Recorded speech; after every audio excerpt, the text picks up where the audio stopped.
마가복음 14장 22절 25절 시작. 그들이 먹을 때에 예수께서 떡을 가지사 축복하시고 떼어 제자들에게 주시며 이르시되 받으라 이것은 내 몸이니라 하시고 또 잔을 가지사 감사 기도하시고 그들에게 주시니 다 이를 마시매 이르시되 이것은 많은 사람을 위하여 흘리는 나의 피 곧 언약의 피니라. 진실로 너희에게 이르노니 내가 포도나무에서 난 것을 하나님 나라에서 새 것으로 마시는 날까지 다시 마시지 아니하리라 하시니라. 아멘. 우리 지체들과 인사하겠습니다. 앞뒤로 인사하겠습니다. 주님의 이름으로 사랑합니다. 네, 주님 사랑합니다. 진정한 회개에는 합당한 열매가 나타납니다.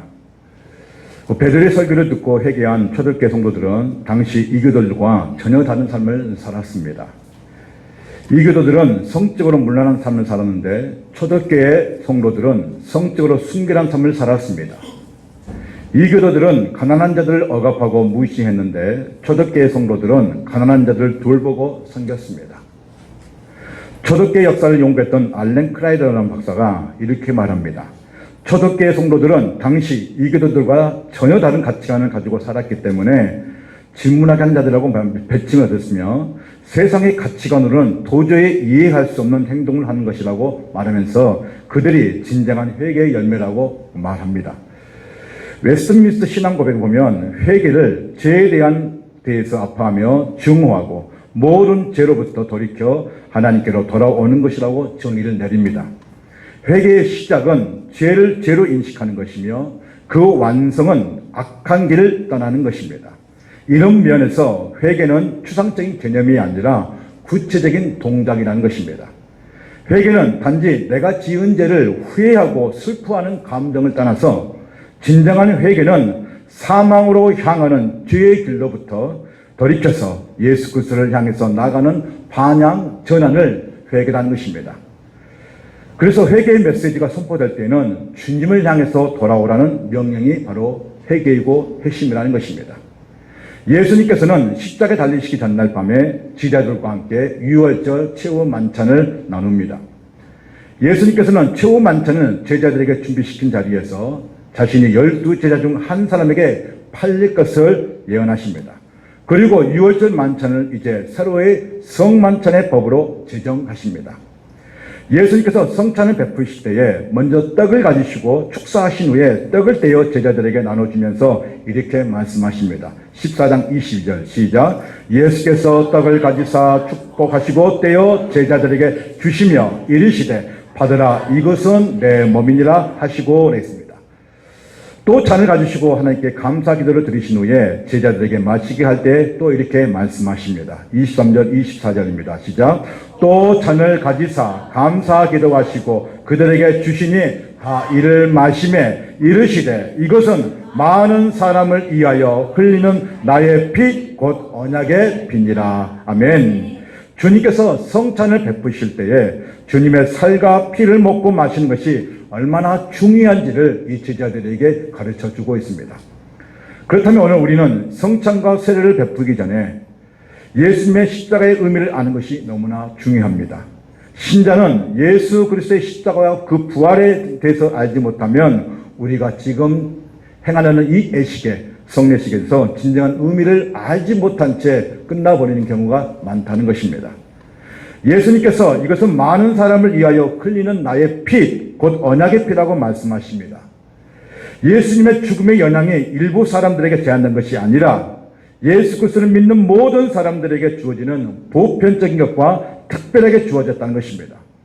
예수님의 죽음은 신자들에게 너무나 특별하고 중요한 의미를 가지고 있습니다.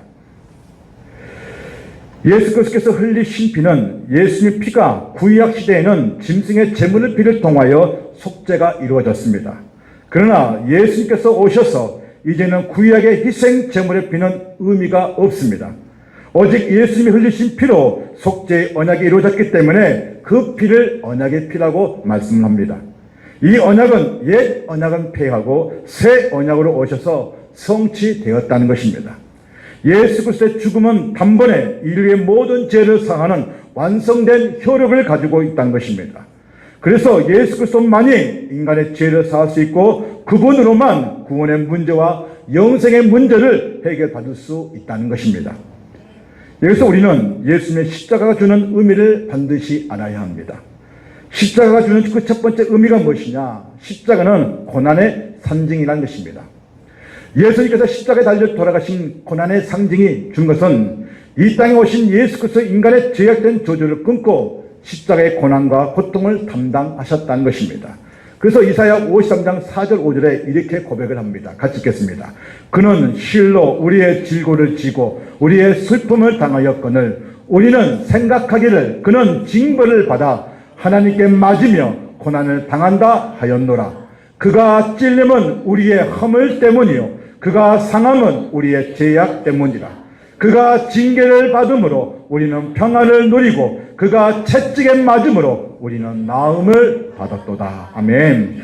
예수 그리스도께서 고난을 받으신 이유는 5절에 우리의 죄악과 허물 때문이라고 말씀합니다. 죄와 허물을 예수께서 친히 담당하셨다고 말씀합니다. 4절에 예수님이 사람들의 질병과 아픔과 슬픔과 인간의 죄를 담당하셨다고 말씀합니다. 예수께서 십자가의 징계를 받음으로써 하나님과 우리 사이에 깨졌던 관계를 다시 회복하였고 우리는 평화를 누릴 수 있다는 것입니다. 예수님께서 십자가의 채찍을 맞을 때 우리는 모든 것이 나음을 깨끗함을 받았다고 분명히 성경을 말씀합니다. 예수님의 십자가는 고난과 고통을 당하셨는데 모든 것은 우리의 죄악 때문이라는 것입니다. 우리의 죄 때문에 예수님께서 있는 십자가의 고통을 당하셨다는 것을 여러분은 잊어서는 안 됩니다. 그래서 우리는 성찬에 참여할 때 예수님께서 채찍을 맞음으로써 우리가 깨끗함을 받은 것에 대해서 우리는 반드시 드러낼 표시가 뭐냐면 감사입니다. 십자가가 주는 의미 두 번째 무엇이냐? 십자가는 그 저주에서 속량하셨다는 것입니다. 십자가는 가장 극악무도한 자에게 형을 집행하는 처형 방법입니다.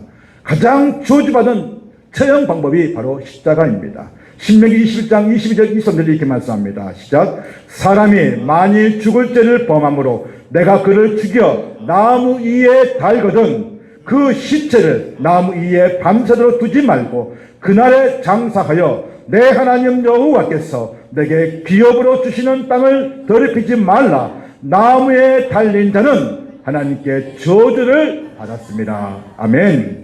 자, 이 말씀은 무슨 의미냐? 구약의 시대에 사람들이 죄를 지게 되면 그 나무에 달아났습니다. 그러니까 사람이 지나가면서 그 나무에 달린 저 사람들을 보면서 뭐라 하느냐? 저 사람은 하나님부터 저주를 받은 사람이고 욕을 하면서 지나갔다는 것입니다. 그러니까 구약에서 말씀은 이 신명기 말씀이 무엇이냐면 나무에 달린 자는 모두가 다 뭐라고요? 저주를 받았다는 거예요. 그런데 이 말씀을 사도 바울이 이렇게 말씀을 인용하고 있습니다. 갈라디아서 3장 13절 말씀입니다. 시작. 그리스도께서 우리를 위하여 저주를 받은 바 되사 율법의 저주에서 우리를 속량하셨으니 기록된 바 나무에 달린 자마다 저주 아래 있는 자라 하였습니다. 사도 바울은 지금 신명기 21장 22절 24절을 말씀하면서 나무에 달린 자가 바로 우리인데 우리를 대신해서 십자가에 달리신 분이 계신다. 그분이 누구냐? 바로 예수 그리스도라는 것입니다. 그 예수님께서 우리를 위해서 친히 십자가에 달리시고 저주를 담당하셨고 그 저주를 끊어 버리셨다는 것입니다. 아멘. 이걸 믿으십니까? 이게 우리에게 주는 십자가의 의미 두 번째입니다. 세 번째, 십자가 주는 세 번째 무엇이냐? 구원을 주시는 분이 바로 예수 그리스도이십니다. 십자가는 예수께서 죽으시고 부활하신 후에 다시 승천하시기까지 우리를 위하여 거처를 예비하러 가신다고 말씀하십니다. 그러므로 요한복음 3장 16, 17절 이렇게 말씀합니다. 시작. 하나님이 세상을 이처럼 사랑하사 독생자를 주셨으니 이는 그를 믿는 자마다 멸망치 않고 영생을 얻게 하려 하십니다.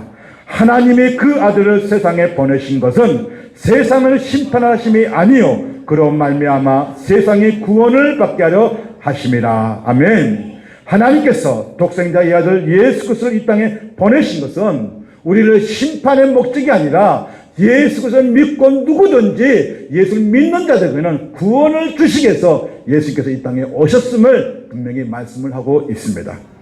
모든 사람에게 주어진 것이 아니라 오직 예수 그리스도를 믿는 사람에게만 이루어진 것이 바로 구원입니다. 구원은 천국의 문에 이르게 하는 하나님의 선물입니다.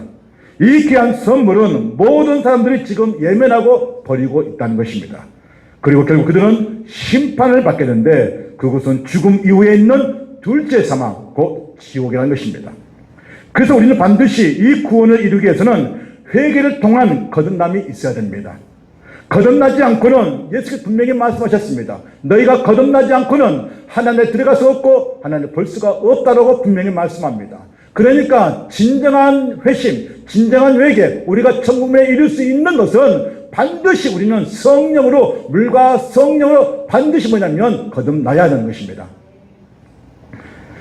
세례를 받는 신자에게는 세례와 성찬이 얼마나 거룩하고 중요한지를 우리는 알아야 합니다. 성례는 세례와 성찬이 있습니다. 예수님께서 바른 성례인 세례와 성찬을 신실하게 시행하는 것은 교회가 그리스도께 속한 것임을 나타내는 증거이고 표시입니다. 성례의 시행은 신자들에게 그리스도의 몸에 대한 속한 신자됨을 진정한 의미를 상기시키고자 가르쳐 주신 것입니다. 그러므로 성례의 그 첫 번째가 뭐냐면 세례입니다. 세례는 예수께서 직접 제정하셨습니다. 마태복음 28장 19절 20절입니다. 시작. 그러므로 너희는 가서 모든 민족을 제자로 삼아 아버지와 아들과 성령의 이름으로 세례를 베풀고 내가 너희에게 분부한 모든 것을 가르쳐 지키게 하라. 볼지어다 내가 세상 끝날까지 너희와 항상 함께 있으리라 하시니라. 아멘. 예수님께서 제자들에게 모든 민족을 제자로 삼아 삼위일체 하나님의 이름으로 세례를 베풀라고 말씀하고 있습니다. 그리고 이것을 가르쳐 지키게 하라고 직접 말씀하셨다는 것입니다. 세례는 개인적으로 아니라 공동체인 일로 교회 일이고 그 명령을 예수께서 말씀하십니다.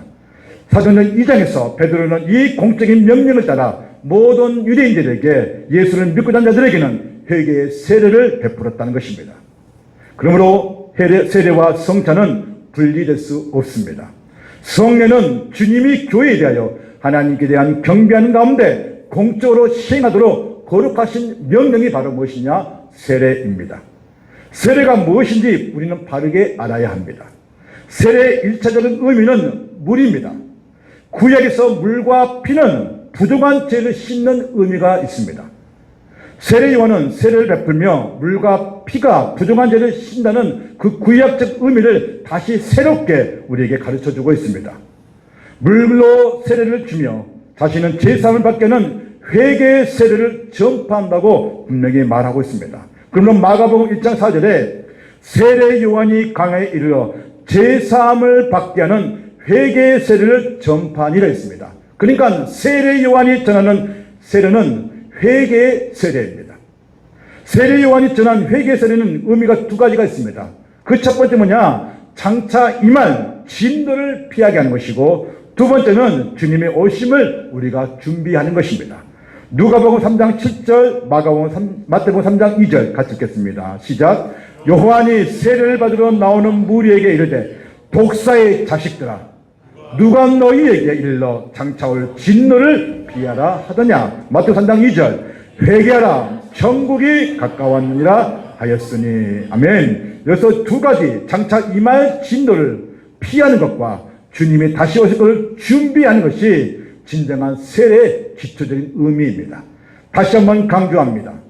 진정한 세례의 의미가 무엇이냐? 장차 임할 진노, 인간에게 임할 진노, 하나님의 그 심판을 피하기 위해서 우리는 뭐예요? 회개의 세례를 베풀어야 하는 것입니다. 또 하나는 무엇입니까? 바로 이제 주님이 오실 것을 우리는 반드시 준비하는, 그 천국에 가까운 것을 준비하는, 오실 것을 준비하는 것이 바로 진정한 세례의 의미라는 것입니다. 세례는 신자가 하나님의 이름에 속한 자임을 나타내는 거룩한 의식입니다. 세례를 받는 신자의 삶은 세례를 통하여 예수 그리스도와 연합하여 그리스도와 함께 죽고 신자는 이전과 같이 부패한 범성을 따르는 제약된 생활에서 떠나 우상을 버리고 하나님의 자녀로서 합당한 삶을 살 것을 요구하면서 우리는 다짐해야 하는 것입니다. 그러므로 세례받는 신자는 하나님의 이름을 위해서 살아야 하는 것입니다. 두 번째, 성례의 두 번째 무엇이냐? 가장 중요한 의미는 성찬입니다. 참된 교회가 시행하는 또 하나의 성례는 성찬인데, 예수님은 유월절 자신의 찢길 몸이라고 말씀하셨습니다. 포도주의 잔을 가지고 자신이 흘릴 피라고 말씀하셨습니다. 주님은 너희가 이것을 행하여 나를 기념하라고 말씀하십니다. 그러므로 성찬은 예수님의 명령을 따라 예수 그리스도의 대속의 죽음을 기념하는 것이 성찬입니다. 다시 한번 말씀합니다. 성찬은 예수 그리스도의 대속의 죽음을 기념하는 것이 성찬입니다. 고린도서 1장 11장 23절부터 25절 시작. 내가 너희에게 전한 것은 주께 받은 것이니 곧 주 예수께 잡히시던 밤에 떡을 가지사 축사하시고 떼어 이르시되 이것은 너희를 위하는 내 몸이니 이것을 행하여 나를 기념하라 하시고, 식후에 또한 그와 같이 잔을 가지시고 이르시되 이 잔은 내 피로 세운 새 언약이니 이것을 행하여 마실 때마다 나를 기념하라 하셨으니. 아멘. 성찬의 본질 네 가지가 있는데 그 첫 번째는 기념하라입니다. 두 번째는 고백입니다. 세 번째는 감사입니다. 그리고 네 번째는 언약입니다. 다시 한번 고백해볼까요? 시작. 첫 번째, 두 번째, 세 번째, 네 번째, 언약입니다. 성찬의 본질 첫 번째, 기념한다는 것은 24절 25절 말씀처럼 떡과 잔을 먹고 마실 때마다 예수가 친히 나를 기념하라고 말씀하셨습니다. 그러면 기념하다는 말이 무슨 뜻이냐면 헬라어로 아남네시라는 뜻입니다. 명심하다, 회상하다, 기억하다는 뜻입니다. 그러니까 예수님의 그 십자가의 그 죽음의 대속의 죽음을 기념하는 것은 이 주님이 오실 때까지 반드시 뭐냐면 명심하라는 거예요. 그리고 기억하라는 것입니다. 그래서 고린도서 11장 26절에 너희가 이 떡을 먹으며 이 잔을 마실 때마다 주의 죽으심을 그가 오실 때까지 전하는 것이라고 말씀합니다. 성찬식은 특별한 신앙 고백입니다. 무엇을 고백하는 것입니까? 예수님께서 우리 죄 때문에 십자가에 달리신 것을 고백하는 것입니다. 그리고 그 마귀를 정복한 것에 대해서 우리는 고백을 하는 것입니다. 그러므로 고린도서 2장 15절에 통치자들과 권세들을 무력하여 드러내어 구경거로 삼으시고 십자가로 그들을 이기셨느니라 말씀합니다. 예수님은 사단 마귀를 멸하셨습니다. 진정한 우리의 고백은 예수님께서 십자가에 죽으셨지만 다시 부활하셨고 십자가에 이미 승리하셨음을 우리는 믿어야 될 줄은 믿습니다. 성찬의 본질 셋째는 여러분 감사입니다. 예수께서 성찬을 제정하실 때 떡과 잔을 가지시고 축사하시면서 이렇게 말씀합니다. 마태복음 20장 27절에 또 잔을 가지사 감사 기도하시고 그들에게 주시며 이르시되 너희는 다 이것을 마시라 했습니다. 그러니까 주님의 그 피값을 흘리신 그 잔을 가지고 예수님께서는 하나님에서 감사 기도를 올렸다는 것입니다. 성찬의 본질 네 번째 뭐냐면 언약입니다. 마가복음 14장 24절에 이르시되 이것은 많은 사람들을 위하여 흘리는 나의 피 곧 언약의 피라고 말씀합니다. 예수님께서는 성찬은 나의 피 곧 언약의 피라고 말씀하십니다. 바울은 성찬을 통해 새 언약을 맺었다고 말씀합니다. 우리가 언제 언약을 갱신했습니까? 성찬을 참여하면서 우리는 언약을 갱신했습니다. 예수께서 흘리신 피는 생명을 우리에게 주었고 그 생명의 피가 우리를 구원하시고 천국으로 인도하는 길이 되라는 약속을 말씀하셨습니다. 그러므로 성찬을 참여하는 사람은, 신자는 예수 그리스도께서 자신을 위해 죽으신 것을 알고 있는 사람은 그리스도의 교회에 대한 속한 자임을 우리는 반드시 이해해야 됩니다. 성찬에 참여한 신자는 그럼 어떻게 이 성찬에 참여해야 되는가? 고린도서 11장 28절에 이렇게 고백합니다. 같이 한번 읽겠습니다. 시작. 사람이 자기를 살피고 그 후에야 이 떡을 먹고 이 잔을 마실지니라 했습니다. 무엇을 살피고요? 무엇을 살피고요? 자기를 살피라는 것입니다. 여러분, 자기를 살피라면 무슨 말일까요? 자신이 동안 살아왔던 그런 모든 행실을 돌아보고 주님 앞에 철저히 회개하라는 것입니다. 그게 자기를 살피고라고 말씀하고 있습니다. 자신을 살피지 않는 상태에서 이 성찬에 참여할 수 없다고 분명히 말씀하고 있습니다. 그러므로 자신을 살핀다는 것은 어떻게 성찬에 참여하느냐? 철저하게 자신이 죄인됨을 하나님 앞에 회개하는 것입니다. 두 번째는 자신이 저주에서 죽을 수밖에 없는 죄인을 알고 이 죄인을 위해 피 흘려 죽으시고 우리를 구원하신 그 주님의 은혜에 감사하는 것입니다. 성찬을 베풀 때 우리는 예수 그리스도로 나아가는 신자의 감격이 있어야 됩니다. 성찬은 새 언약의 백성됨을 확인하는 자리입니다. 그러므로 성찬은 세례와 마찬가지로 예수 그리스도와 연합입니다. 누가 연합이라고요? 예수 그리스도와 연합입니다. 잘 들으십시오. 세례가 예수 그리스도와의 연합을 안으로 들어온다면 성찬은 연합 안으로 들어온 신자가 하나님의 아들로서 누리고 교통하면서 하나님과 지속적인 사귐이 있는 것이 바로 뭐냐면 성찬입니다. 세례는 예수 그리스도와 함께 죽고 장사되었다가 새 생명으로 태어난 것을 의미한다면 성찬은 우리가 그리스도와 함께 살과 피를 먹고 마심으로써 죽기로부터 받은 생명을 생생하게 누리는 것이 뭐냐면 성찬입니다. 성찬은 그러면 언제 베풀어야 됩니까? 언제까지 우리가 베풀어야 됩니까? 고린도 12장 26절입니다. 시작. 너희가 이 떡을 먹으며 이 잔을 마실 때마다 주의 죽으심을 그가 오실 때까지 전하는 것이니라. 아멘. 예수님께서는 세례와 성찬을 주님이 다시 오실 때까지, 재림 때까지 이 성찬을 베풀라고 말씀하십니다. 그러므로 성찬은 장차 있을 천국잔치의 예표가 되는 것입니다. 예수님께서 유월절 밤에 제자들에게 성찬을 베풀 때 성찬의 진정한 의미가 무엇인지 말씀하셨습니다. 그 첫 번째는 성찬은 예수님이 직접 제정하셨습니다. 두 번째는 예수 그리스도를 기념하는 예식입니다. 그래서 누가복음 22장 19절에 이것은 너희를 위하여 주는 내 몸이라 너희가 이것을 행하여 나를 기념하라 하시고 있습니다. 우리는 반드시 주님의 살과 피를 먹고 마시는 것을 주님이 오실 때까지 우리는 반드시 뭐 해야 한다고요? 기념하는 것입니다. 명심하십시오. 기억하십시오. 우리는 주님이 오실 때까지, 재림 때까지 이 거룩한 성례, 거룩한 성차와 세례를 반드시 이 성근을 베풀 줄로 믿습니다. 형식적인 세례는 삼가해야 됩니다. 만약 우리가 성례를 드리는 데 있어서 성례를 대단치 않는 연례 행상 정도로 여기며 형식적으로 시행하고 참여한 이들이 있습니다. 그렇다면 여러분 1세기 초대교회 때 자신을 살피지 않고 성찬에 참여하며 떡과 포도주를 마셨던 어떤 일들, 그 고린도 교회 성도들은 그럼 어떻게 되었을까? 이렇게 분명히 사도 바울은 말씀하고 있습니다.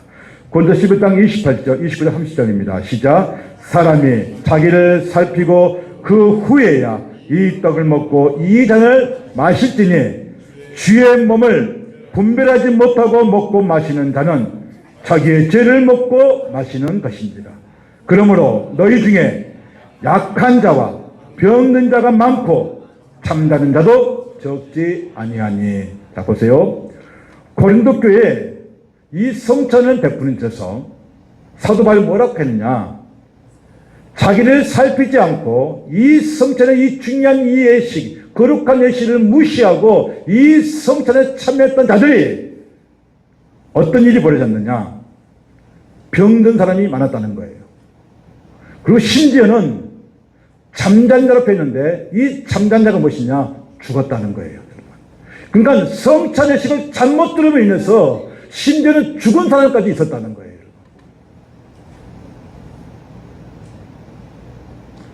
그러므로 이후에 있을 이 성찬 예식에, 이 입교식에 여러분 거룩한 예식을 통해서 자기를 살필 수 있는 은혜가 있기를 주님의 축원드립니다. 사랑하는 성도님, 성찬에 참여하실 때에 자신의 죄를 고백하시길 바랍니다. 어떤 죄입니까? 하나님보다 세상을 더 사랑한 것, 말씀을 순종하면서 순종하지 않는 것, 말씀보다 세상의 유혹에 빠져 불순종의 사람으로 살았던 것, 하나님 것을 내 것으로 취한 것, 하나님을 기쁘시게 하는 것보다 내 것을 더 기쁘게 여겼던 것들을 고백하시길 바랍니다. 다시 한번 여러분에게 강조합니다. 이 시간 이후 입교와 성찬식을 거행합니다. 성찬은 예수 그리스도의 살과 피를 기념하는 것입니다. 성찬에 참여할 수 있는 사람은 세례 교인이고 예수 그리스도를 나의 구주, 나의 하나님으로 신앙을 고백할 수 있는 자여야 합니다. 형식적이고 외식적인 성례를 삼가하고 죄인이지만 자기를 살펴서 주님께서 십자가에 죽으신 것을 그리고 나를 위해 속량하신 것에 고백하면서 감사하며 기념하는 것이 성찬 예식입니다. 그래서 여러분, 떡을 받으시고 자리에 앉으실 때에 그냥 앉는 것이 아니라 주님의 살과 피를 먹고 마시면서 그를 기념하는 것입니다. 나를 위해 죽으신 그 십자가를 생각하면서 감사하는 것입니다. 이것을 고백하는 거예요.